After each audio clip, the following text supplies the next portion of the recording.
All right, let's reflect and respond to what we're seeing here in day 5 of our 40-day walk through Abraham's life of faith. Got my reading guide open here once again. We talked about our highlights. I hope you left yours on the Facebook group. And so now let's give ourselves a few moments and a little bit of space to do something with what we're seeing in today's reading that will maybe help us understand a little bit more about what it's like to live a life of faith and friendship with God. Today, it's a hugely important moment in the story. Abram just doesn't know it yet. but he's going to find out pretty soon. Today was a day for Abraham where he reorients and recalibrates. It's a hard thing, but a very good thing. And as you may know already, as the Lot storyline develops over the next few days, we're going to see just how good of a thing it is for Abraham to stay calibrated here in his friendship with God, staying in sync with him. Let's just reflect and respond, and starting off here with just putting yourself in Abraham's sandals, always essential to do that as you read. Don't go right to the part of the process where you try to extrapolate, what does this mean to me? Don't just, before you try to get there, just take a moment to appreciate. It'll help you in the end to interpret or to pull something meaningful from what you're reading, if you're able to, first of all, put yourself in the eyes, or behind the eyes, or in the case of Abram here, in the sandals of who you're reading about. Okay, imagine you're Abraham. All right, how would you feel about returning back to your previous camp between Bethel and Ai, and to the altar to God you built there? Here's a little map, by the way, in your reading guide that shows the big loop Abraham's been on, right? The blue line there. He came into the promised land at Shechem. He camped between Bethel and Ai, right in here.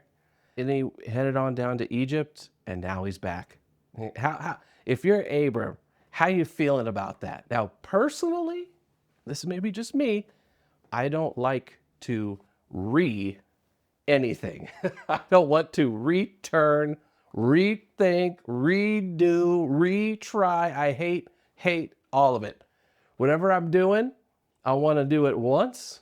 I want to move on. I want to check the box and be like, I'm done. I'm done with the task, but also even like seasons of life, right? I'm done. I'm over it, right? And so having to loop back to a place you've already been, with your tail between your legs, in Abraham's case here, that's a terrible feeling. This is a long walk of shame that Abraham's been on as he walks back through the desert, all the way back up here to where he started. That's a long walk of shame. And then when he gets there, well, what's there? Not only his, maybe encampment or whatever, very familiar, but then there's that altar to God that he constructed and used for worship. And it's there as a reminder of God, the God he wrote out of his story yesterday. And not only that, but a reminder of the devotion to God that maybe that Abraham, had at that moment. Before he, let it all kind of slip in that Egypt misadventure. If I'm Abraham, I'm feeling discouraged. I'm feeling embarrassed. It's so hard to circle back, right? But and this is one of the reasons I think, Abraham's life of faith, for all of his very big hang-ups and missteps, today is he's a good example for us today. He's showing us that sometimes going back is what moves us forward, because life of faith, progress is not just always leaving the past behind, Progress is about getting back to where we should be. Does that make sense? There's a place God wants Abraham to be, emotionally, physically, spiritually. All right. And today Abraham goes back to the last place he was, or to the where I should say he goes back to where the story all started with him and God. He got to the promised land. He made camp. He's there, and that's a good thing. Okay, so let's talk about what about another question here? These are questions that I've been thinking about processing. Maybe you can help a little bit. What do you think about this? All right, earlier on, of course, God wanted Abraham to leave Ur, and so he asked Abraham to move. Now it seems that God keeps leading Abraham to stay put. Don't go to Egypt. Don't come back. So here's my big question. How do you think Abram is supposed to discern when God wants him to stay and when God wants him to move? How are you supposed to know? Ask it for a friend, right? It's not all move and it's not all stay. Leave Ur, but don't walk so far you end up in Egypt, right? In a situation where you've forgotten God's promises and you feel like you're out there on your own, right? How are you supposed to discern? Is it time to go, or do I need to go back to where I've been between me and God? I think as I reflect on this myself, I think it has something to do with how of being careful about how I think about success. All right, now we all want to be successful. That doesn't necessarily mean monetary success. Doesn't mean career success. Just like we want a life where we're accomplishing something, right? And for me, all right, when I think of success, I think of making progress toward a goal, toward a destination. And so by default, and this is me, I get locked into I got to keep moving forward, moving to the next thing. I just keep doing that, keep chasing that on, and it's never enough, right? But actually look this up. To me, that's progress. It's like the constant upward trend of I've done more, I've gained more, I accomplished more, I did more. That's again just kind of me. So I looked up progress just in the dictionary, old Webster's or whatever. And the progress has two definitions. I thought this was interesting. And it relates to what Abraham's doing today. He's making progress, but it's the other kind. Okay, so progress can either mean, all right, let me look at it here. It can either mean onward movement toward a destination. Okay, I like that one. It can also mean development toward a better condition. Okay, do you see the difference? One of them is just moving out and keep going toward, somewhere out there on the horizon, and just keep pressing. The other one is actually development. It's not movement forward, it's development toward a better way of being. That's also progress. And so I think Abraham here is showing us the second kind of idea of what it means to have progress, make progress rather, and how it relates to lives of faith. All right, and that's it. Let's put it this way: not all change is growth. Man, people forget that, and I forget that. Everyone I know, everywhere I see on Facebook friend, everybody wants to tell themselves that every change they make in their life is a change that's an improvement, right? It could be, for moving geographically from here to there. It could be, moving a house. It could be changing job. We're always framing everything up as well, it's change, so it's gotta, I'm getting better.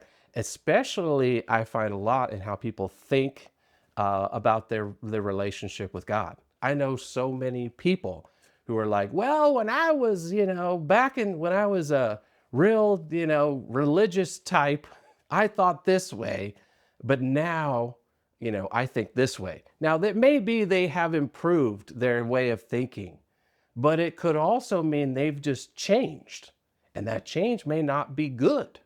So again, not all progress, rather, not all change is growth, because while I often think of progress as kind of gaining new ground and like, okay, I've changed what I think and I'm growing, but it can also, but progress from a spiritual standpoint can really be about finding the spot you need to be physically, emotionally, spiritually, and then holding down that spot, right?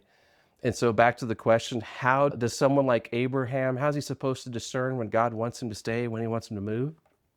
Well, God told him to go to Canaan. Egypt was not part of it. That's too far. You know what I'm saying? Does that make sense? And so then for me, I'm taking that and I'm thinking, okay, I need to be discerning and realizing that what God wants for me is not just constant change, like gaining new ground. It's actually finding the place where my relationship with Him is good. I have a friendship with Him. I have a life of faith, and I need to maintain it. And progress is actually developing and maintaining and staying on that spot.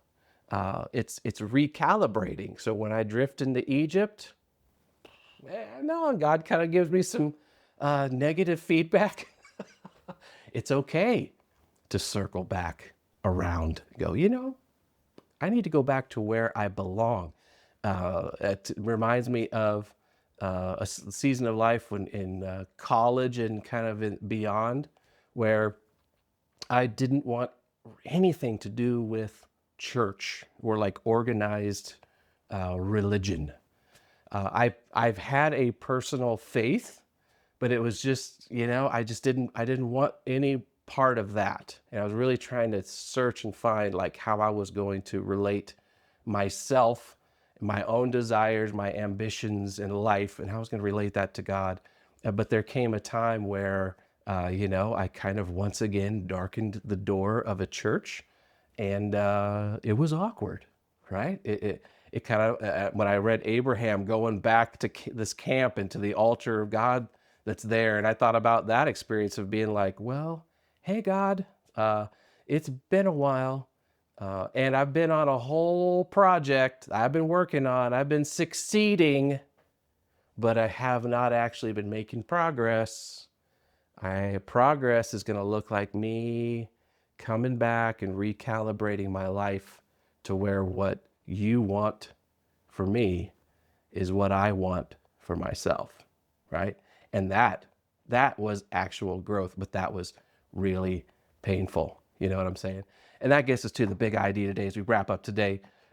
Taking a look here, tried to put it in a few words. Sometimes a life of faith means, making a big move, like when Abram left Ur. But sometimes going back is what moves us forward.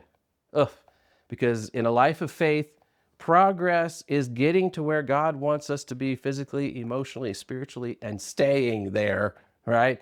And, just like Ur wasn't right for Abraham, Egypt wasn't right either. Calibrate, find where God wants me to be, because not all change is growth. And so taken away from today, I'm thinking, what in my life have I just assumed is progress because it's new, it's different, and maybe it's, and the same, I'd invite you to have that same kind of thinking. Maybe you've been on some kind of a path, whether it be intellectually, spiritually, in a career, financially, relationships, where you're like, oh, things have changed, and you maybe you kind of lied to yourself a little bit and got, well, because it's changed, it's better, it's new and improved. Yeah, but not everything that's new is improved. Am I right? But listen, just pull the Abraham.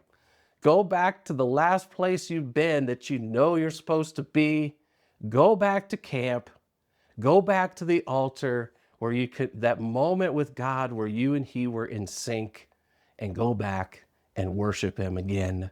And guess what? God's right there. He's waiting for you. It's embarrassing, but it's because of pride. It's not because of him. It's not shame from him. Just like with Abraham today, I don't see God bringing up the Egypt situation ever again. It's not like that. God just wants you to succeed, but he wants you to succeed by his definition of success, being in a relationship, in a friendship with him, physically, emotionally, spiritually, right where you need to be, and constantly recalibrating to maintain your stance, your camp in that spot.